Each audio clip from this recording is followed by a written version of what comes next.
Vamos abrir a palavra do Senhor em Gênesis, no capítulo 2. Vamos ler novamente o verso de número 24. Estou escutando o pastor Levi falando e estava me alegrando com ele, assim como os irmãos. Mas eu estava pensando na alegria que eles sentiram quando saíram dessa casa. Ao verem que quando Jesus chega na casa, ele tem salvação para todos. Existe um manto da salvação que é estendido, será salvo tu e a tua casa.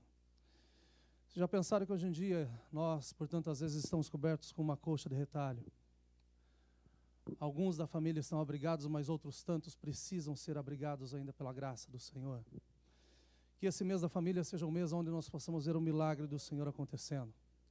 Que nós possamos ver nossos irmãos, irmãs, pais, mães, sobrinhos chegando-se aos pés do Senhor Jesus Cristo e reconhecendo que Ele é o único caminho. O desejo do nosso coração com esse mês é que as nossas famílias sejam edificadas para a glória do Senhor. Gênesis 2, 24, que foi o mesmo texto que nós lemos a semana passada, diz assim: portanto, deixará o varão o seu pai e a sua mãe, e apegar-se-á a sua mulher, e serão ambos uma só carne. Deus, nós oramos, Senhor, agradecidos porque o Teu Espírito está aqui. Nós sentimos liberdade, Senhor, para que o Senhor fale, Senhor, conosco. E pedimos em nome de Jesus que a Tua palavra chegue até o lugar, Senhor, que o Senhor mesmo a tenha enviado. Fala conosco, fala com aqueles que estão nos acompanhando das suas casas e fazendo desse momento o seu culto nesse dia. Que o Senhor possa, Senhor, fazer milagres, Senhor, e que o Teu nome seja exaltado. É o nosso pedido no Teu santo e precioso nome. Amém. Que Deus os abençoe. Podeis nos assentar.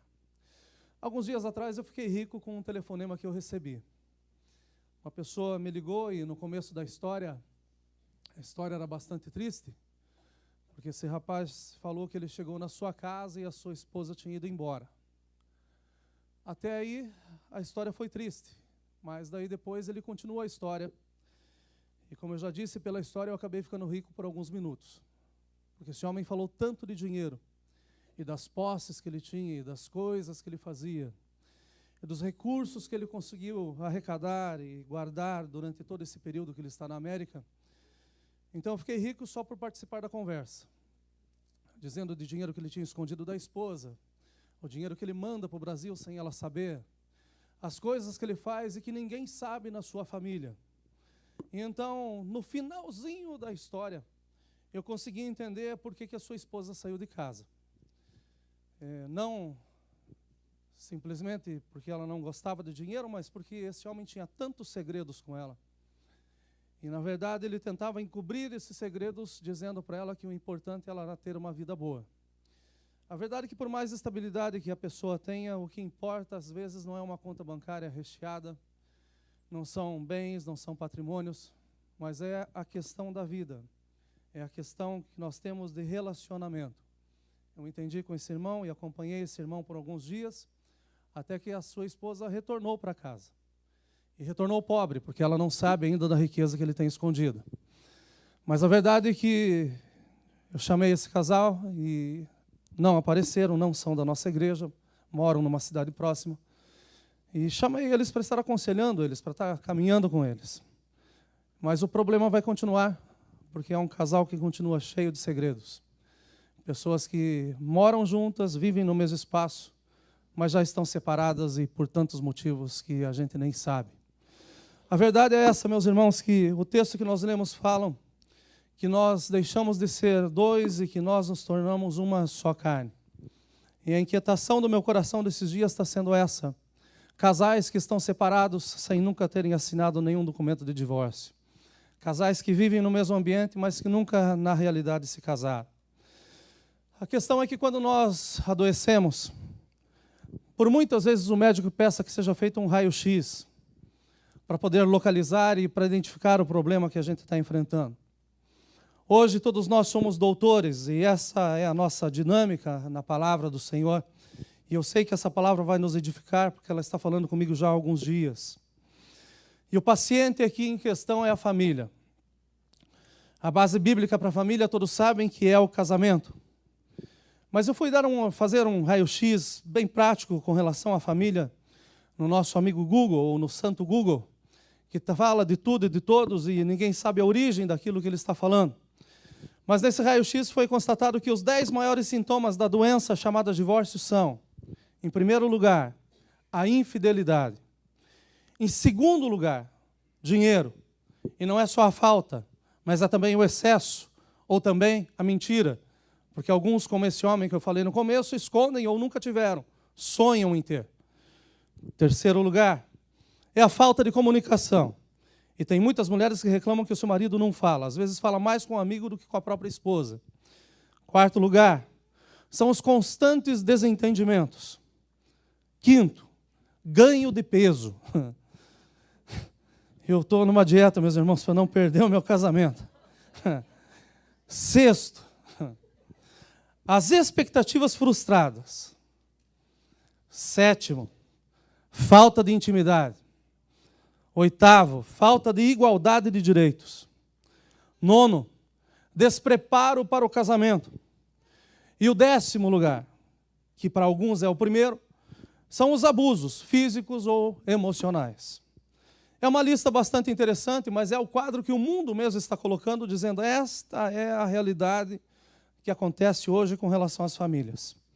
Nós terminamos a semana passada, e para aqueles que estiveram no culto, ou para aqueles que acompanharam o culto das suas casas ou do seu trabalho, nós oramos no final pedindo a Deus resiliência, pedindo a Deus para nós, como homens, que Ele nos capacite a vencermos as dificuldades que são propostas.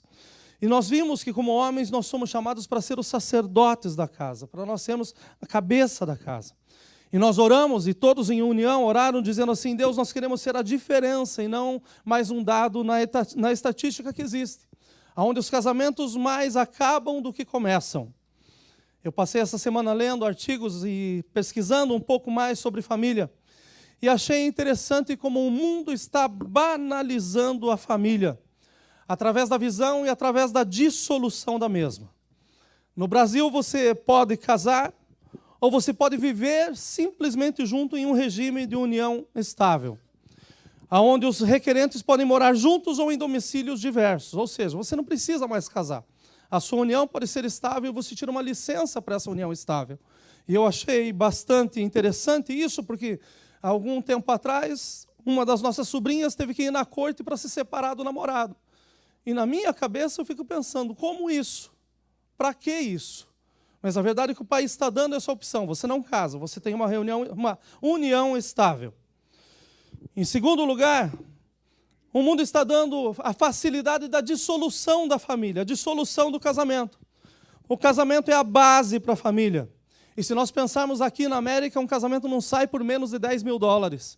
E $10.000 é para ter um casamento daqueles muito simples, bem tranquilo, vestido não muito caro, coisas bem regradas, porque as coisas são caras. Mas para você desfazer a sua família, até mesmo pela internet, custa $139. Os custos legais para você acabar com aquilo que você sonhou tanto, que você preparou tanto, que você esperou tanto, está sendo completamente banalizado, porque é mais fácil você desfazer do que você fazer. Parece que não existe mais um consenso. Nós falamos a semana passada sobre o pacto que nós fazemos diante de Deus, quando nós assumimos o nosso cônjuge, dizendo, olha, até que a morte nos separe. E esse pacto tem um peso e deve ser gravado em nossos corações, a ponto de não ser deixado de lado em hipótese alguma e nunca. Mas ainda observando o raio-x da família, essa mesma lei no Brasil que determina o status da sua união afirma que casamento é um contrato entre duas pessoas tradicionalmente com o objetivo de constituir uma família. Ou seja, casamento é só um contrato. E a definição exata varia historicamente entre as culturas. Mas até há pouco tempo atrás, na maioria dos países, era uma união socialmente sancionada entre um homem e uma mulher. Hoje já existe uma variação muito grande. E é interessante que você tenha uma olhada depois no que a lei no Brasil diz com relação ao casamento. As multiformas de casamento que são reconhecidas no dia de hoje. É uma reunião, para nós, ela é sancionada entre um homem e uma mulher, com ou sem filhos. E daí ela é baseada mediante uma comunhão de vida e de bens. Ou seja, nós nos casamos e nós estamos prometendo a nossa vida e, juntamente com ela, o que nós temos, o que nós somos. Mas é engraçado porque até naquilo que é sério, o mundo consegue colocar um parênteses, ou consegue colocar uma lei. E existe uma lei que diz que dentro desse contrato civil nós encontramos regimes de bens. Ou seja, você entrega a sua vida, mas você entrega dentro de um regime. E esse regime pode ser de comunhão universal ou total de bens. Você se casa por inteiro, você se entrega corpo, alma, espírito e a conta bancária. E os documentos que estão no registro do cartório. Você entrega toda a tua herança, tudo aquilo que você tem, e não é só mais teu, mas faz parte da pessoa na qual você está contraindo as suas núpcias. Um cliente meu, alguns meses atrás, ou melhor, 2 meses atrás, casou, depois de ter uma vida de 10 anos praticamente com a mesma pessoa, mas para que ele casasse, ele fez que nos próximos 10 anos, se ele morrer, alguma coisa acontecer, nada fica para ela. Continua sendo tudo dele. A questão é que esse homem já está com 65 e a moça tem 32.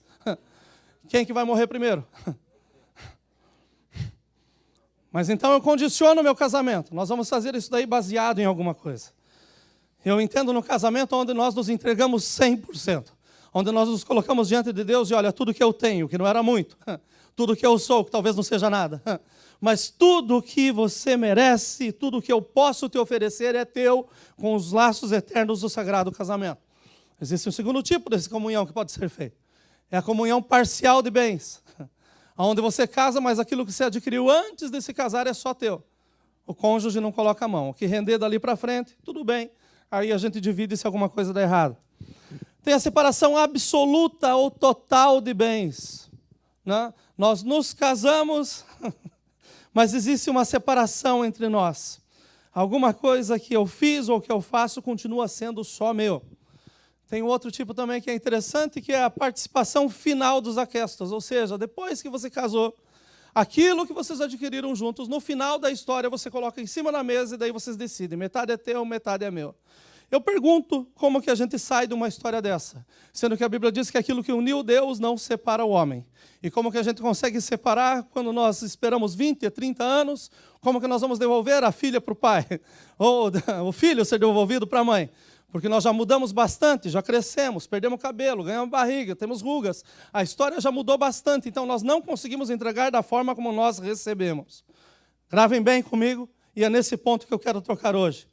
Quando nós olhamos esse estado, esses regimes de casamento, nós começamos a olhar que por muitas vezes cristãos se entregaram na forma comum, que é a forma universal, total de bens, dizendo tudo que eu tenho, tudo que eu sou, tudo que eu vou ter, tudo aquilo que nós vamos conseguir, ele pertence a nós dois. Ou seja, nós estamos 100% em comunhão. E a bênção de Deus está aí, quando nós casamos de corpo, alma, espírito e também de conta bancária. A questão maior é porque cristãos hoje em dia pensam que a conta bancária é algo que deve ser colocado de lado. Que aquilo que se adquire deve ser colocado também de lado e a forma como se cuida também deve ser colocada de lado. Quando nós observamos de perto o quadro que se apresenta, essas normas que se apresentam no casamento, nós podemos constatar o problema. E por muitas vezes nós nos alegramos com o problema dos outros e não o nosso. Essas revistas que nós vemos principalmente na frente, normalmente tem no corredor do caixa do mercado, onde está lá o divórcio do famoso, que vai dividir 300 milhões de dólares, 100 milhões de dólares, 50 milhões de dólares, esse está quebrado. Mas é aquelas fortunas que a gente nem imagina o que são. Mas está lá dizendo assim, como que vai ser dividido, o que vai ser feito, como que vai ser feito. E daí, às vezes, a gente até ri, né? Porque brigar por causa de 300 milhões, dá 150, você vive com o resto tranquilo. Mas a verdade é que a gente ri, às vezes, com essas situações. Porque parece que é algo fora do normal, fora do natural. Mas tem gente que se mata por muito menos. Tem gente que se apega por coisinhas tão pequenas e daí vai até o fim dizendo, eu tenho a razão. Eu entendo que o fato de nós passarmos por essa breve análise, alguns aqui já puderam diagnosticar a sua própria condição. Alguns aqui já puderam ver que estão presos em algumas coisas que precisam ser livres em nome de Jesus. Nós estamos vivendo em meio a tempos extremamente difíceis. Então nós precisamos ainda mais de Deus e da sua palavra para dar norte à nossa vida. A família, de acordo com o princípio divino, é um grande desafio. Deus sabia que ia ser bastante dificultoso o fato da família. Nós olhamos esse texto e nós pensamos, olha, 2 se tornarem 1. Isso não é coisa muito simples de acontecer. Porque nós crescemos em diferentes situações e num cenário completamente diferente. Eu e a Kátia crescemos na mesma cidade, em bairros diferentes, e quando nós nos encontramos, a nossa vida era 100% distinta. A única coisa em comum era o nosso Senhor Jesus Cristo. Mas a verdade é que do casamento é isso. São 2 mundos que vão se unir e vão ter que se integrar em um único mundo. São 2 cabeças que vão se tornar uma única sentença. E essa união precisa acontecer com a graça do nosso Senhor Jesus Cristo. Nós crescemos em situações diferentes, em condições diferentes. Nós crescemos, às vezes, com uma educação religiosa diferente, uma posição social diferente, uma posição econômica diferente, uma posição cultural completamente distinta. E muito mais do que isso, nós somos formados por Deus de uma forma diferente. Nem todos aqui têm o mesmo temperamento, graças a Deus. Porque se nós tivéssemos, seria um terremoto nessa terra. Nós somos diferentes. E daí, pelo fato de sermos diferentes, nós agimos diferentes, nós pensamos diferentes. E quando nós nos casamos, nós enfrentamos o grande desafio de se colocar 2 diferentes em um mesmo ambiente. E eles se tornarem um. Os que são casados conseguem saber do que eu estou falando. E aqueles que vão casar, é bom começar a orar, porque nós precisamos da graça do Senhor em todo o tempo. São 2 cabeças que são colocadas debaixo do mesmo teto. 2 cabeças que vão se tornar apenas uma.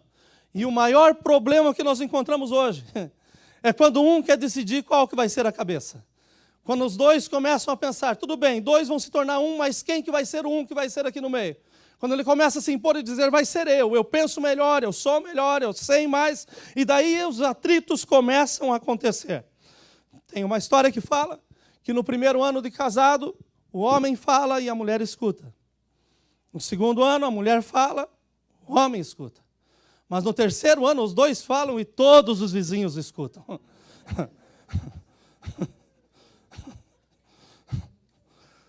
Segundo a palavra de Deus, Deus estabeleceu o homem como cabeça. Ele estabeleceu a mulher como adjutora e os filhos como herança.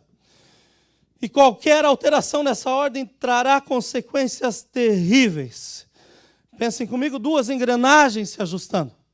Se você coloca 2 engrenagens e se no meio dessa engrenagem não tiver óleo, em pouco tempo ou ela vai quebrar ou o desgaste vai fazer com que seja necessária uma peça nova. Nós precisamos, para que haja esse ajuste de 2 se tornarem um, o óleo do nosso doce Espírito Santo, que vem a cada dia fazer com que haja um ajuste, para que esse mecanismo chamado família seja realmente algo que Deus possa dizer, eu me agrado dessa família, eu sinto paz no meio dessa família. E algo para que nós possamos dizer também, dizendo, olha, eu e a minha casa, nós servimos ao Senhor. Esse ajuste é um ajuste que precisa ser feito entre 2. E todas as vezes que começa a se colocar um terceiro no meio, pode saber que a engrenagem quebra.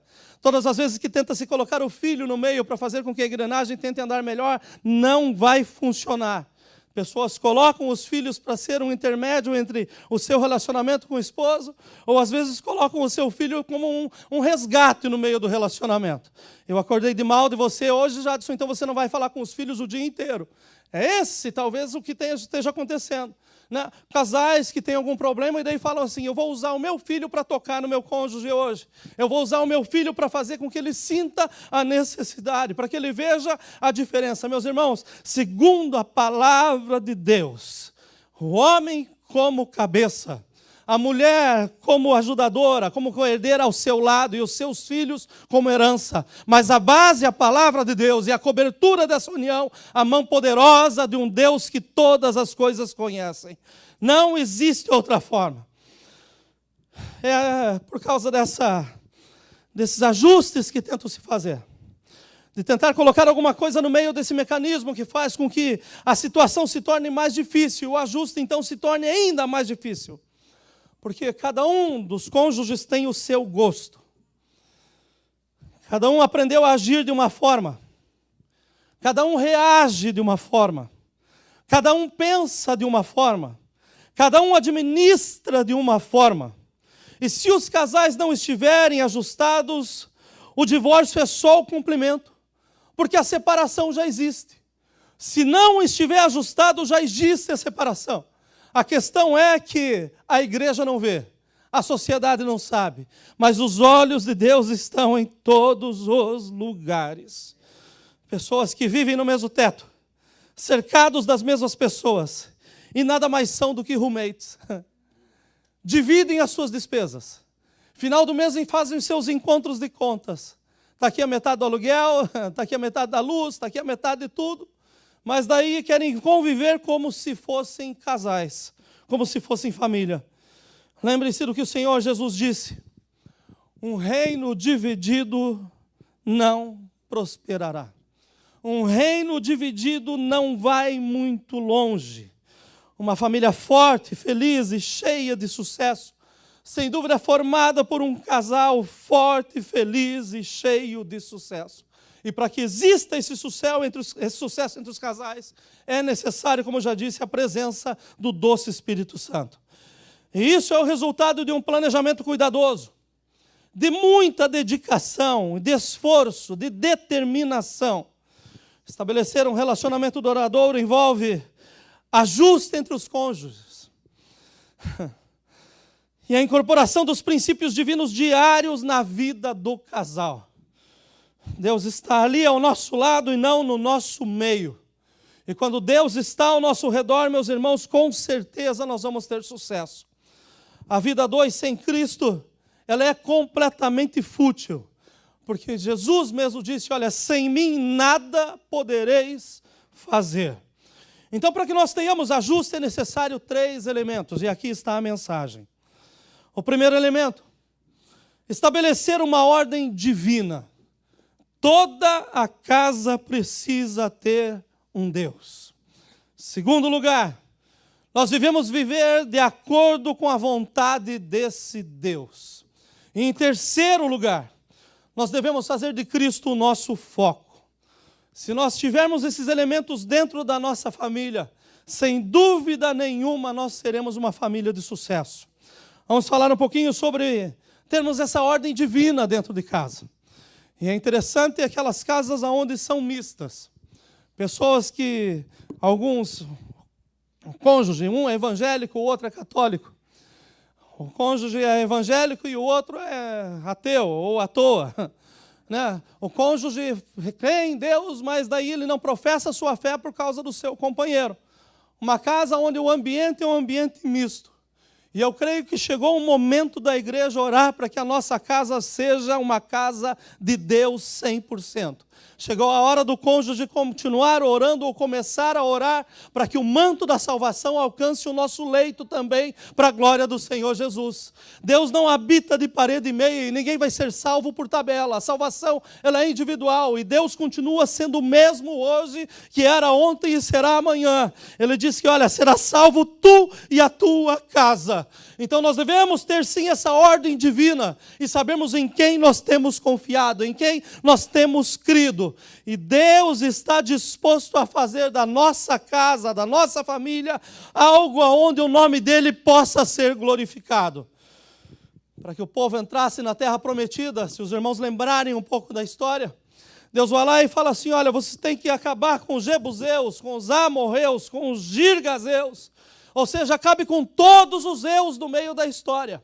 E quando você acaba com todos os eus, você consegue entender que quem deve viver no lugar é Deus. Está na hora de se acabar com os eus dentro da casa. Né? Eu tenho dinheiro, é o meu carro, é o meu cartão de crédito, é o meu emprego, é o meu documento, é o meu schedule. Tudo eu. A verdade tem que mudar dentro da nossa casa e entender que tudo que temos, que somos, que passamos, provém do alto, é dom de Deus, é o cuidado do Senhor para com as nossas vidas. Eu não tenho nada, mas eu sei que eu sirvo a um Deus que tem tudo e nele eu posso tudo para a glória do seu santo nome. Essa história do eu que precisa morrer. E precisa morrer mesmo para que se haja dentro de casa uma ordem divina. Olha, faça o que eu mando, mas não faça o que eu faço. Faça aquilo que eu digo, mas e quem que você se espelhou para dizer o que você está falando? E se não for Deus, meus irmãos, o caminho é um buraco certo. 1 Coríntios 11:3 diz que a cabeça do homem é Cristo, e o homem é a cabeça da mulher, e Deus é a cabeça de Cristo. Se queremos uma casa edificada em Deus, temos que reconhecer esse único caminho. Um homem revestido da ordem divina, ele é cheio de responsabilidade. Quando chega a Deus, a história muda. Nós precisamos de Deus no meio da nossa família. E a prioridade em Deus vai fazer com que as nossas famílias sejam diferenciadas. É interessante quando a prioridade não é Deus, mas a prioridade é a escola dos filhos. A prioridade são os afazeres dos filhos. A prioridade é aquilo que a família pode estar desfrutando. Mas quando a prioridade é entendida, que é reconhecer uma ordem divina dentro de casa, reconhecer quem é Deus nos menores detalhes, então a nossa vida começa a ser diferente. Um homem revestido da ordem é cheio de responsabilidade. Mas uma mulher também que é revestida da ordem divina, ela entende que Deus deu a ela o privilégio de escolher submeter-se a seu marido, da mesma forma que Cristo voluntariamente se entregou à igreja e se submeteu à ordem do seu Pai.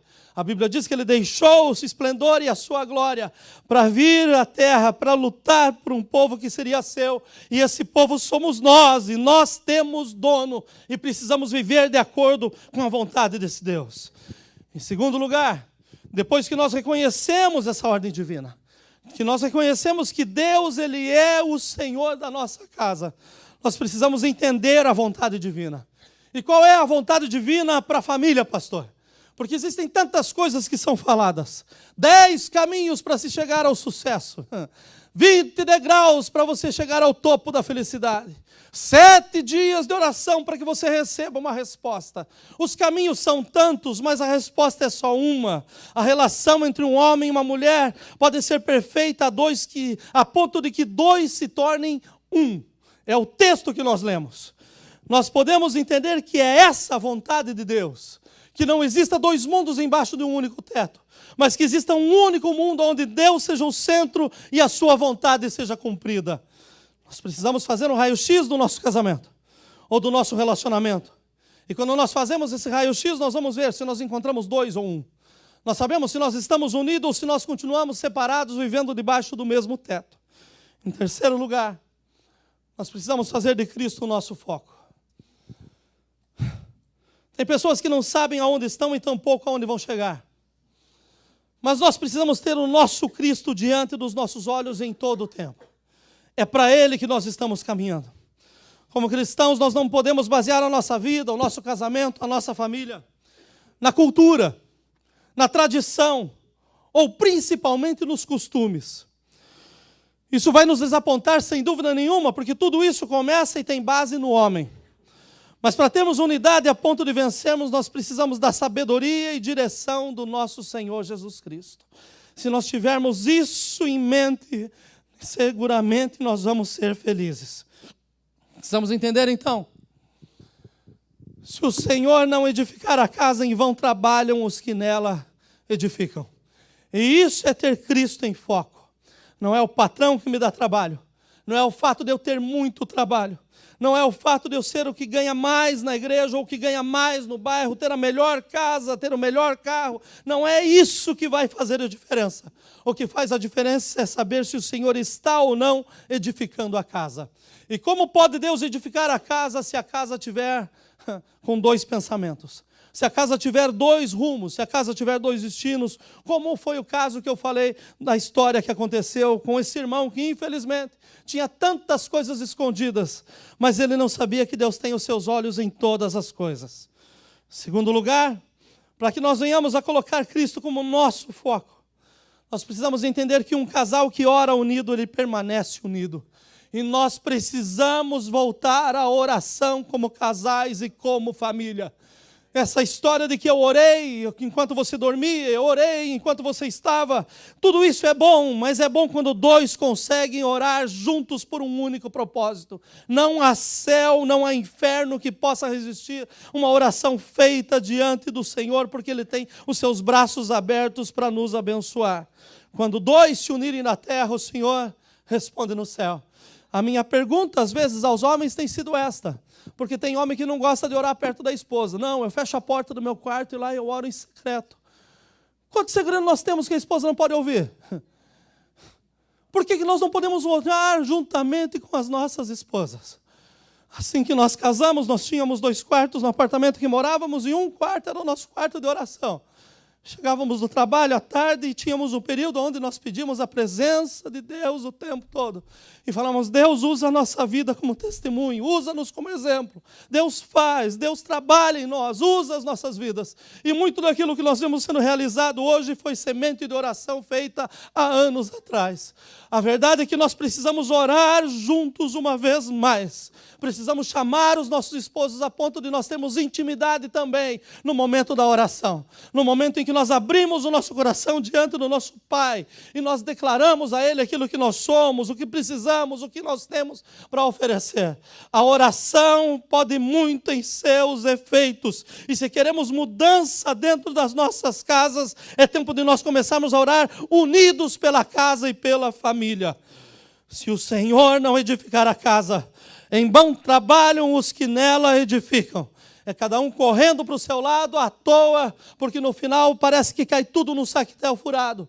Mas quando nós começamos a orar juntamente para que Deus multiplique, nós vamos sem dúvida nenhuma colher os frutos que foram plantados na presença de um Deus que tudo pode. Nós temos Cristo como nosso foco. Nós entendemos que um casal que ora unido, ele permanece unido. E a palavra de Deus diz assim, vocês não têm porque vocês não pedem. Peçam e receberão, e a sua alegria será completa. Mas nós estamos estagnados, porque nós precisamos de tantas coisas e nós não estamos pedindo pelas coisas certas. Quantas famílias aqui precisam que Deus abra as portas da imigração. E eu sei que Deus tem poder para fazer isso. Mas enquanto nós não nos unirmos como família diante do Senhor e dizer, Deus, abre as portas, eu tenho certeza absoluta que Deus vai continuar da forma como está, provendo pão, o sustento, o cuidado, mas eu creio que Ele quer fazer abundantemente mais do que nós pedimos e pensamos. É hora de nós orarmos e orarmos como casais, como família. A Bíblia fala, olha, peçam e receberão, e a sua alegria será completa. Está na hora de nós termos nosso Cristo como foco. Em terceiro lugar, dentro desse ponto, e eu já estou quase terminando, a oração é a regra divina para nós vivermos. A Bíblia fala que quando nós oramos, nós ganhamos. Quando nós oramos, nós ganhamos. Pastor, tem orações que Deus não responde. Mas nada como sentir a presença de Deus enquanto nós oramos. Ainda que a resposta demore, como é bom saber que Ele está conosco. Ainda que não seja hoje o dia, mas é maravilhoso quando nós podemos orar e saber que nós não estamos falando com a parede, nós estamos falando com um Deus que tem os seus ouvidos abertos, seus braços estendidos e as suas mãos prontas para abençoar o seu povo. É hora de nós fazermos isso como famílias. Ter uma ordem divina dentro de casa. Seguir a um único Deus. E seguir a um único Deus não é se tornar um bitolado espiritualmente, um religioso, não. É escutar a voz de Deus e seguir os seus passos. Nós precisamos entender a vontade divina. E a vontade divina é que a nossa relação seja completa, 2 se tornando 1. E tendo Cristo como nosso foco, todas as coisas podem acontecer, mas nós permanecemos no caminho. E o caminho com Cristo, meus irmãos, o fim, a vitória é nossa, sem sombra de dúvida. Nós passamos pelo aparelho mais preciso de raio-x nessa manhã, nesses poucos minutos. Essa palavra, ela penetra até a divisão da alma e do espírito.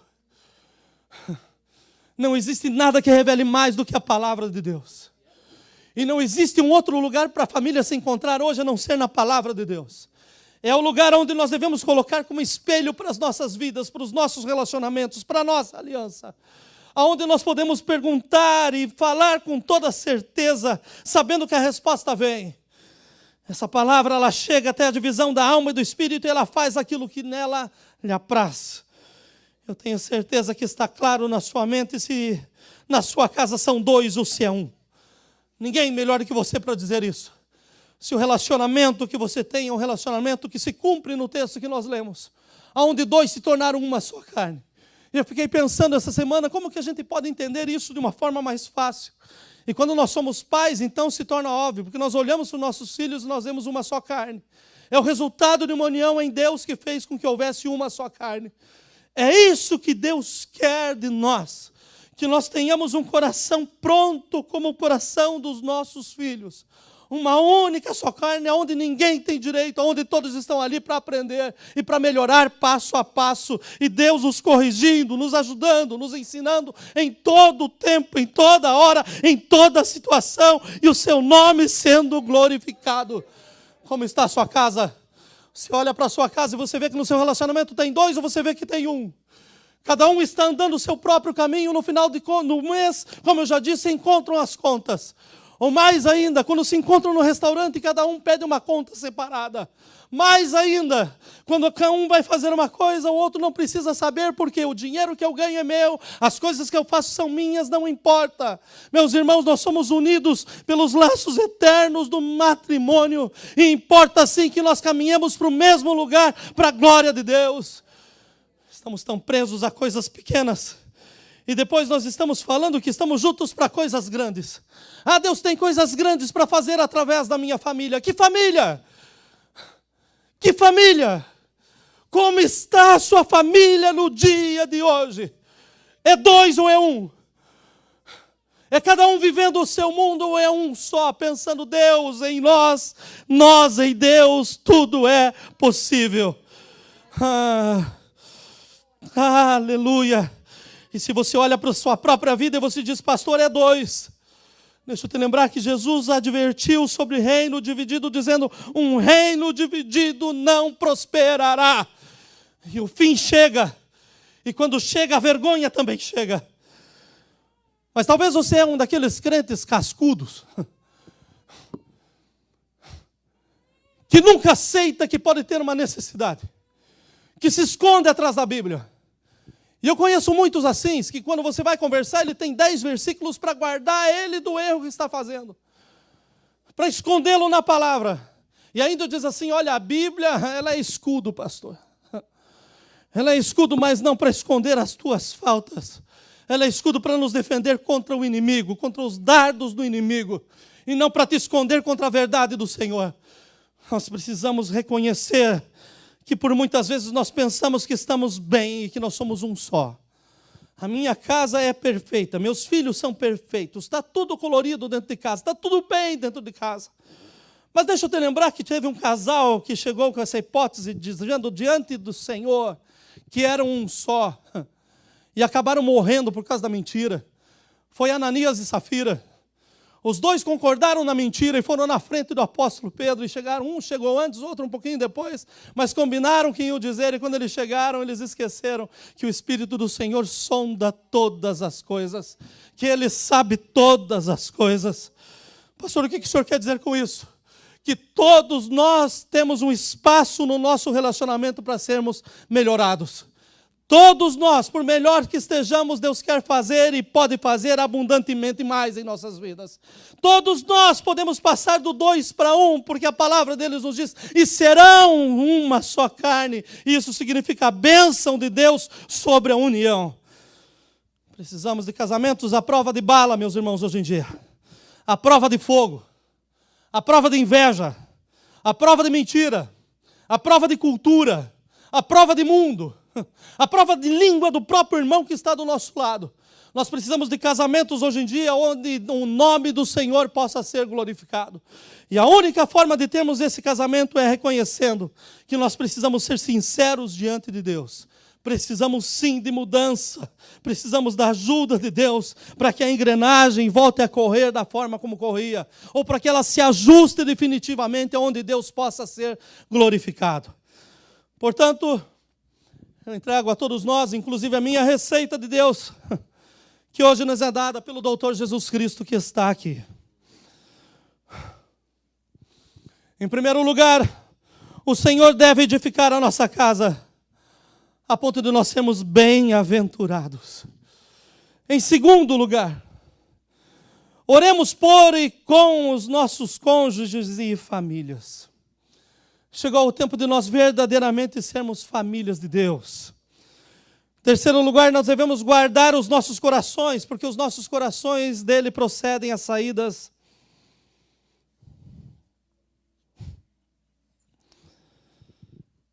da vida. Quarto lugar, nós precisamos amar de fato e de verdade. E amar em fato e em verdade significa que não é amar do meu jeito, mas é aprender a amar do jeito como o Senhor mesmo nos amou. Porque todos os dias, como noiva, nós falhamos. Mas todos os dias as suas misericórdias se renovam a cada manhã. Em quinto lugar, família é uma companhia que nós devemos incentivar o crescimento de cada membro.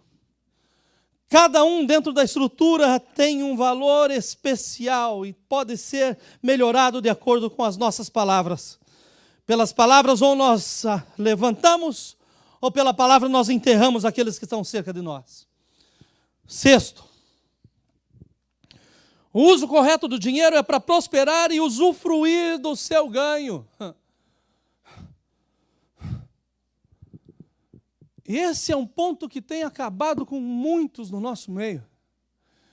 E há anos atrás, nós tivemos o privilégio de estar numa cidade e dois irmãos muito simples, eram os irmãos mais abençoados financeiramente da igreja. Não abençoados, mas prósperos da igreja. Nunca aprenderam a falar inglês, já aqui há muitos anos, mas trabalhavam em Nova York fazendo joias os dois. Muito bem de vida os dois.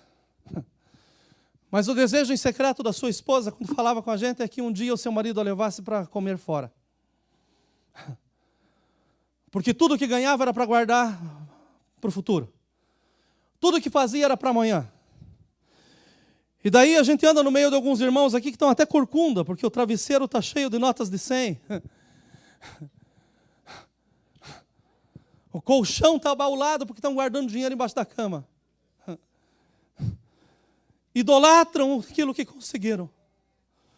Mas se esquece de quem está do seu lado, precisa, às vezes, só de um minuto de atenção. Esses dias um irmão falou comigo, pastor, as coisas em casa estão tão ruins. Eu falei, posso te ajudar a melhorar? Ele falou, pode, eu preciso. Eu falei, leva tua esposa para jantar um dia. Deixa teus filhos com alguém, paga para cuidar. Ele falou, o senhor está louco? Eu falei, não. Tira uma noite para você cuidar da sua esposa. Vamos passar um final de semana longe? Faça alguma coisa, vou entender se vocês não estiverem aqui. Pastor, mas vai gastar. Eu falei, não, você não vai gastar, você vai investir. Usufrua daquilo que Deus tem colocado na tua mão. Eu não vou contar o final da história do irmão, porque ele chegou com um sorriso enorme no outro final de semana. Mas vocês já imaginaram que tem gente que cuida mais da vaca que está no pasto do que da pessoa que está do seu lado do colchão? Pessoa que ilustra mais o carro que fica na rua do que se preocupa com comprar um perfume para sua esposa. Vocês já imaginaram como os valores estão tão invertidos no meio da família? Mas eu vou te falar, meus irmãos, que Deus nos dá e a gente tem que usufruir daquilo que a gente ganha. Gastar os dias da nossa mocidade com o nosso Deus, mas também com a pessoa que Ele colocou do nosso lado. Para que quando não chega a velhice, diga assim, eu tenho saudade, por que eu não fiz? Agora eu não tenho saúde, agora eu não posso fazer. As pessoas trabalham tanto para ganhar dinheiro e depois usam o dinheiro cuidando da saúde. Mas nós devemos usufruir daquilo que Deus tem colocado nas nossas mãos. E é tempo, igreja, da gente despertar para a nossa família. Por último, eu tenho um sonho. E esse sonho é muito grande, porque eu sonho com um mundo diferente. E a única forma do mundo ser diferente é nós termos famílias diferentes. É o mundo continuar olhando para nós e tendo uma referência. Não a referência das beatas ou a referência dos santos, não. A referência daqueles que são filhos de Deus. E que tem uma família que ainda que more no pior endereço do bairro, que ainda que não tenha os melhores móveis dentro da casa, ainda que tenha que dirigir o carro que quebra constantemente, mas que tem Deus no meio da sua casa. E isso é o mais importante. Em 7º lugar, ensinem as crianças no caminho que devem andar. Elas estão de olho no nosso relacionamento. E elas estão se espelhando em nós, pais, para o seu futuro. Eu achava interessante porque a Ebra, ainda pequenininha, estava com 1 ano e pouquinho, ela saía para ir para a escolinha e de vez em quando ela parava lá no meio e dizia: "Bye, amor, estou indo para a sala." Mas isso era porque ela via o jeito que nós nos tratávamos dentro de casa. Pense nos seus filhos. Se eles forem tratar a sua esposa do jeito que você a trata de vez em quando. Ou se forem tratar o teu esposo com as palavras que você usa de vez em quando. Que o bom Jesus nos mostre que é tempo de nós nos unirmos. Aquilo que eu quero para o meu corpo é cura. Aquilo que eu quero para o meu corpo é crescimento, é saúde. Então nós precisamos entender que Deus chamou 2 para se tornarem um. E é tempo de nós sermos um para a glória do Senhor Jesus Cristo. Ensinem as crianças no caminho que devem andar, para que quando cresçam, não se afastem dele. Nós estamos no meio de uma geração que não pensa em casamento, pensa em relacionamento. E se não der certo, muda de endereço, toma banho, está tudo novo. Nós estamos ensinando as nossas crianças na igreja, com a graça do nosso Deus, para que cresçam e para que tenham casamentos felizes em Cristo Jesus, para que sejam abençoadas. Então a melhor herança que nós podemos dar aos nossos filhos não é o dinheiro no banco, mas são os nossos exemplos como casais e como os filhos de Deus. Eu assisti um filme algum tempo atrás, esse filme é interessante, porque debaixo do mesmo teto viviam 2 espiões. O casal, a mulher saía de manhã para vender imóveis e o homem saía de manhã porque era administrador de uma empresa. Mas um dia eles abrem a mala, cada um seu, e está lá o seu próximo alvo. E qual não foi a surpresa saber que o próximo espião que ela tinha que matar era seu esposo. E o próximo espião que ele tinha que matar era sua esposa. E o filme é uma trama interessantíssima. Porque no final eles destroem tudo. A casa cai tudo, está tudo arrebentado. E daí os 2 estão um do lado do outro, que já descobriram que as fotos tinham mandado, era tudo um esquema que tinham montado. E daí eles olham tudo destruído. E daí um olha um para o outro e aí termina o filme. Eu penso que vai ter continuação. Porque eles estão dizendo assim: sobrou nós 2. A próxima história vai ser melhor. É interessante como o mundo pode falar conosco. Porque infelizmente tem horas que só sobram os 2. Cada um para o seu lado. Porque nunca entenderam que podem se tornar um só com a bênção de Deus. Eu termino aqui dizendo que Davi enfrentou uma das maiores dificuldades da sua vida. Porque ele está voltando de uma batalha, está com os homens cansados. Todos haviam lutado por aquilo que eles desejavam. Mas agora chega a triste notícia. Olha, suas casas foram queimadas, suas posses acabaram. Não tem mais nada, Davi.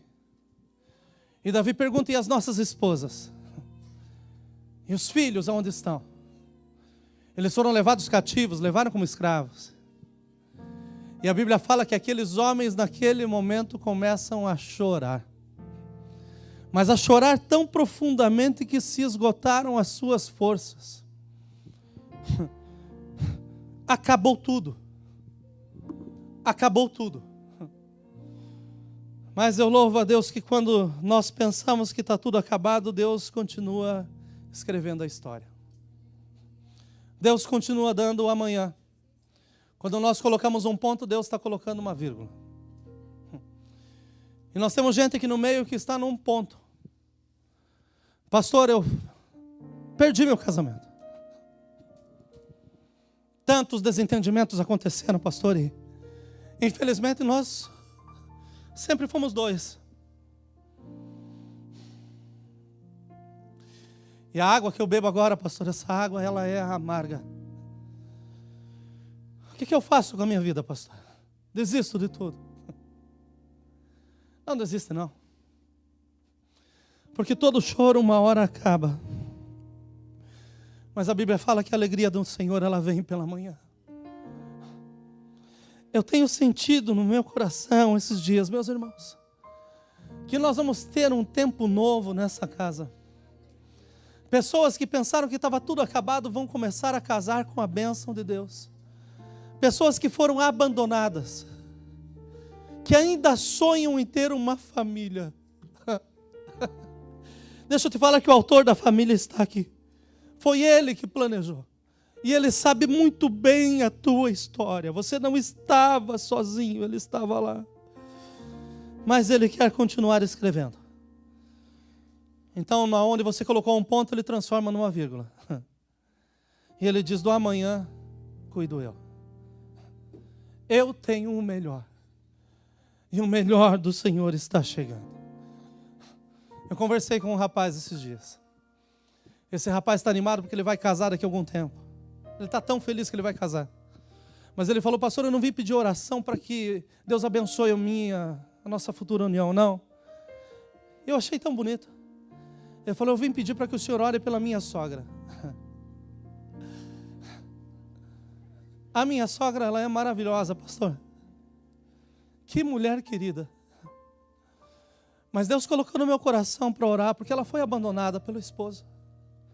Mas Deus colocou no meu coração para orar por ela, para que ela venha se casar, e talvez antes do que nós. Porque nós queremos ver a alegria no rosto dela uma vez mais. Pensa a oração de um genro, que ainda não é genro.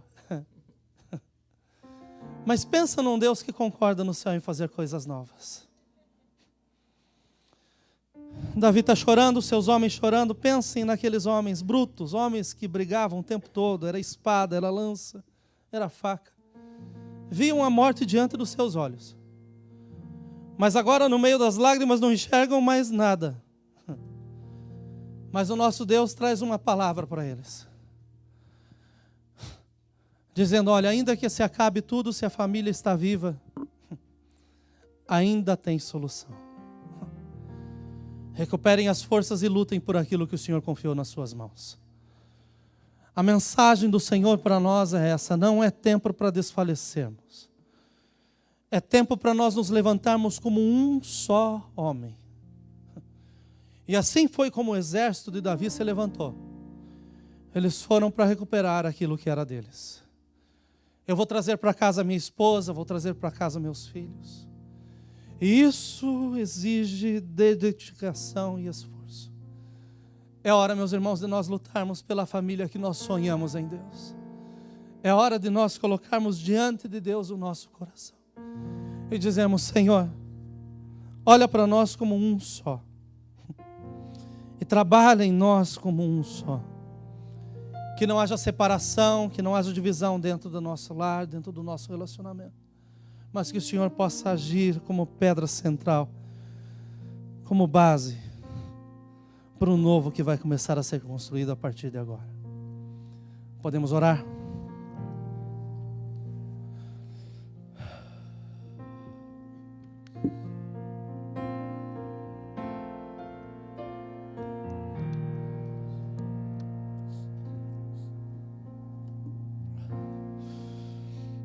Senhor, eu entendo pela Tua palavra que existem tantos eus, Deus, que precisam ser mortos hoje. Tantas coisas que nós carregamos, Senhor, porque aprendemos. Mas que dentro do relacionamento, Senhor, isso nunca vai funcionar. Então, o que nós clamamos nessa manhã como igreja é que esses eus venham a morrer, Senhor. E que venha o Senhor a tomar vida, Senhor, nos nossos lares. Vem, Senhor, fazer a diferença, Senhor, que nós tanto precisamos. Que o doce Espírito seja esse óleo, Senhor. Que haja o ajuste entre essa engrenagem. Que aonde o Senhor pensava que existiam dois, Senhor, ou se sabia que existiam dois, que pela Tua palavra, Senhor, a cura tenha chegado. A restauração tenha chegado, Senhor. Que esses reinos, Deus, que estavam divididos, sejam, Senhor, unificados agora, em nome de Jesus. E que eles sejam fortes, Deus, a ponto de estabelecer, Senhor, uma bandeira dizendo: o Senhor está conosco. Pai, eu oro, Senhor, por aqueles, Deus, que têm nos seus relacionamentos, Deus, estrutura suficiente, Senhor, e que hoje são exemplos, Senhor, para muitos. Eu peço, Senhor, a liberdade, Senhor, dada por Ti e pelo Teu Espírito, para que a luz desses casais, Senhor, venha a brilhar no nosso meio. E que muitos outros, Deus, que têm sentido dificuldade, Senhor, em tantas áreas, Senhor, achem a liberdade em Ti, Senhor, de procurar, Senhor, esses casais. E de crescerem, Senhor, segundo os Seus conselhos e ensinamentos. Nós oramos, Senhor, por uma igreja forte. E para isso, Senhor, nós precisamos de famílias fortes. Então, Senhor, trabalha, Senhor, no nosso meio. Eu peço, Senhor, para aqueles que têm chorado, Senhor, aqueles, Deus, que olham e só veem ruínas, mas que nessa manhã tenha sido, Senhor, aceso nos seus corações uma vez mais, Senhor, a chama, Senhor, de que o Senhor tem o melhor, Senhor, que está sendo preparado. Senhor, que os nossos olhos sejam testemunhas, Deus, de um amor, Senhor, que irá nascer, Senhor, nesses próximos dias. Que nós possamos ver, Senhor, nessa casa, casamento, Senhor, feito, Senhor, pela Tua bênção, com a Tua bênção e para a Tua glória. Nós oramos, Senhor, pelos nossos jovens, Deus, por aqueles, Deus, que ainda não casaram, Senhor. Que os seus olhos, Deus, não sejam, Senhor, ofuscados, Senhor, pelas luzes do mundo, que dizem, Senhor, que os relacionamentos podem ser estáveis, Deus. Estável, Senhor, é casar diante da Tua presença, é ter a Tua bênção sobre as nossas vidas. Pai, eu abençoo os nossos jovens. Eu abençoo, Senhor, aqueles, Deus, que estão tendo o seu relacionamento, Senhor. Estão, Senhor, em fase de namoro, se conhecendo. Que eles se guardem, Senhor, em Ti, Senhor. E entendam, Senhor, que em Ti, Senhor, há, Senhor, prazeres ainda maiores, Deus, que podem ser alcançados através da fidelidade. Eu abençoo os nossos jovens, Senhor. E eu peço, Senhor, para que eles possam olhar para cima, para que eles possam olhar para os seus pais, para que eles possam olhar, Senhor, para nós, Deus, e ver, sim, Senhor, que é possível ser ajustado, Senhor, em Ti, Senhor, e se tornar um só. Que esse seja um tempo, Deus, do Teu Espírito trabalhar em nossos meios. Tirar o pecado do meio da Tua casa. Limpar, Senhor, aquilo, Deus, que está, Senhor, sujo. Colocar em ordem, Deus, aquilo que está fora do lugar. Porque o Senhor vem buscar, Senhor, a Sua noiva, Deus. E como noiva nós queremos estar preparados, Senhor.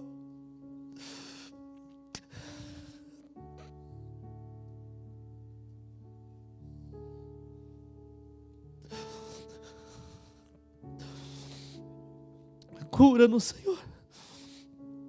Sara-nos, Senhor. Levanta, Senhor, as famílias no meio dessa casa, para que possam ser diferença, Senhor, onde quer que elas estejam, para que o Teu nome seja glorificado, para que, Senhor, muitos se acheguem e perguntem a diferença, Senhor, e que nós possamos dizer que a diferença é se tornar um com a Tua bênção. Nós te agradecemos por esse momento no nome amado do nosso Senhor e Salvador Jesus Cristo. Amém. Amém. Que Deus nos abençoe.